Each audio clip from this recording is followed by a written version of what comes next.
Assalamualaikum warahmatullahi wabarakatuh. Anak-anak kelas 7 berjumpa lagi dengan Bu Ririn di mata pelajaran Ilmu Pengetahuan Alam.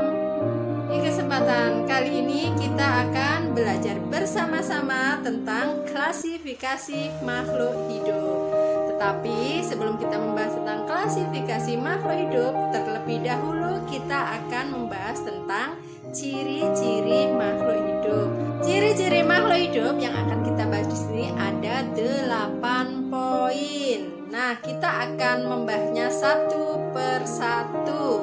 Ciri-ciri makhluk hidup yang pertama adalah bernafas. Ya, makhluk hidup yang namanya makhluk hidup itu pasti dia bernafas. Pernafasan atau sistem respirasi itu merupakan sebuah proses biologis di mana di sana terjadi pertukaran oksigen dan karbon dioksida, di mana oksigen kita hirup dan karbon dioksida kita keluarkan. Ciri makhluk hidup yang kedua adalah memerlukan makanan. Ya, baik manusia, hewan maupun tumbuhan, dia memerlukan makanan sebagai sumber energinya untuk melakukan berbagai aktivitas. Nah, di sini hewan itu sebagai makhluk hidup heterotrof, yaitu tidak bisa memproduksi makanannya sendiri, sedangkan tumbuhan dia merupakan makhluk hidup autotrof, yaitu bisa menghasilkan makanannya sendiri. Ciri makhluk hidup yang ketiga adalah bergerak. Semua makhluk hidup itu pasti bergerak dari satu tempat ke tempat lainnya. Ya, misalkan sapi bergerak dengan kakinya, kelelawar bergerak dengan sayapnya, burung dengan sayapnya, ikan dengan sirip dan ekornya. Begitu juga dengan tumbuhan. Tumbuhan ini juga bergerak meskipun sangat lambat dan seringkali tidak bisa kita lihat dengan kasat mata. Tetapi tumbuhan ini dia bergerak karena ada rangsang dari luar seperti cahaya, air dan lain-lain. Ciri makhluk hidup yang keempat adalah pertumbuhan dan juga perkembangan. Pertumbuhan ini adalah berupa perubahan massa, volume dan juga tinggi. Dan sedangkan perkembangan adalah perubahan makhluk hidup menuju kedewasaan secara seksual yang dimulai dari pertumbuhan zigot. Ciri yang kelima adalah bereproduksi atau berkembang biak. Semua makhluk hidup pasti akan bereproduksi.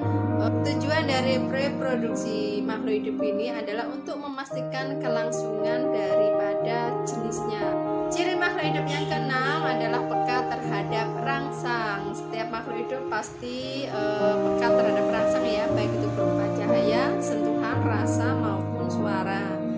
Kita bisa lihat contohnya untuk tumbuhan, kita bisa lihat di daun putri malu, ketika kita sentuh dia akan terkejut dan langsung mengatup. Begitu juga dengan manusia, ketika tangannya menyentuh sesuatu yang panas, pasti secara refleks akan dia lepaskan.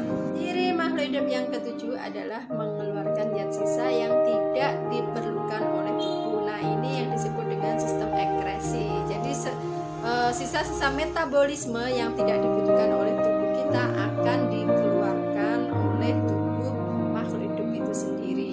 Dan ciri makhluk hidup yang terakhir adalah beradaptasi. Makhluk hidup dalam kelangsungan hidupnya pasti melakukan adaptasi terhadap lingkungan sekitarnya. Contohnya, kenapa ikan mampu hidup di air? Itu karena ikan mempunyai organ tubuh yang memang beradaptasi dengan lingkungan air.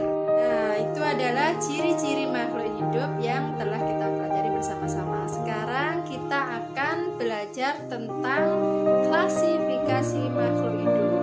Apa itu klasifikasi makhluk hidup? Klasifikasi makhluk hidup adalah cara mengelompokkan makhluk hidup berdasarkan persamaan dan juga perbedaan yang dimiliki makhluk hidup itu sendiri. Sedangkan ilmu yang mempelajari klasifikasi makhluk hidup ini disebut dengan taksonomi.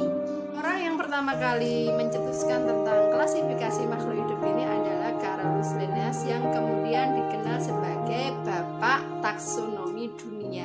Tujuan utama dari taksonomi ini adalah untuk memudahkan dalam mempelajari makhluk hidup, sedangkan tujuan khususnya tugasnya dibagi menjadi 3. Yang pertama adalah mengelompokkan makhluk hidup berdasarkan persamaan dan perbedaannya. Sedangkan yang kedua untuk mengetahui kekerabatan antara makhluk hidup itu sendiri. Dan yang terakhir adalah untuk memberi nama kepada makhluk hidup yang belum memiliki nama.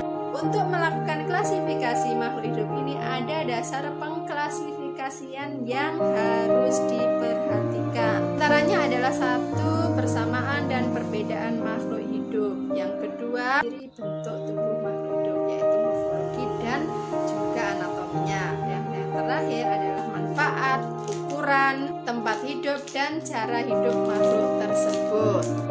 Prinsip dan cara untuk mengklasifikasikan makhluk hidup berdasarkan ilmu taksonomi ini adalah dengan membentuk takson. Nah, apa itu takson?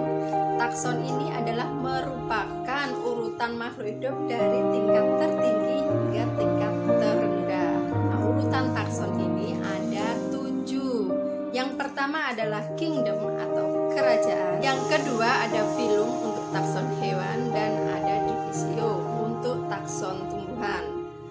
Yang ketiga ada kelas, keempat ada ordo, dan kelima ada family, keenam ada genus, dan yang terakhir adalah spesies.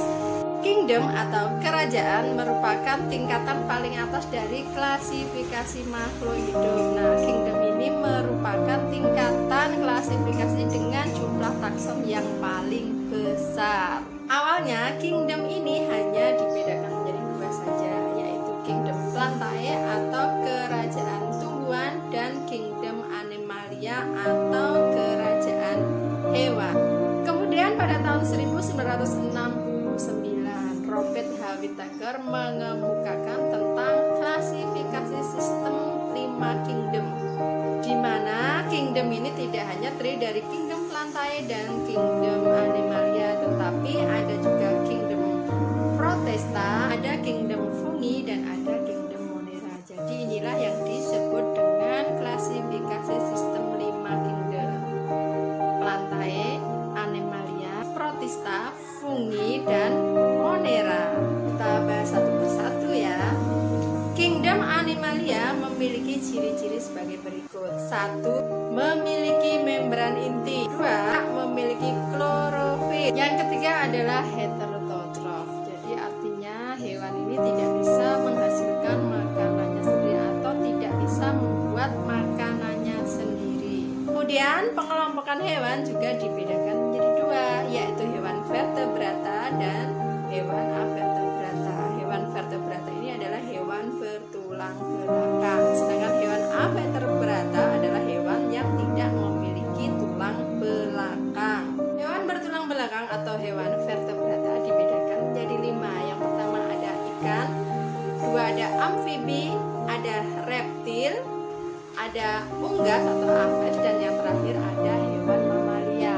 Sedangkan hewan yang tidak memiliki tulang belakang atau avertebrata dibedakan jadi 8. Kedua adalah kingdom plantae atau tumbuhan, memiliki ciri-ciri sebagai berikut: memiliki membran inti atau eukaryotik, memiliki klorofil, autotrof, yaitu bisa menghasilkan makanannya sendiri. Kingdom plantae ini dibedakan menjadi 3 jenis tumbuhan ya. 1 ada tumbuhan lemut, 2 ada tumbuhan paku, dan yang ketiga ada tumbuhan biji. Kingdom monera. Kingdom monera ini memiliki ciri-ciri sebagai berikut: 1.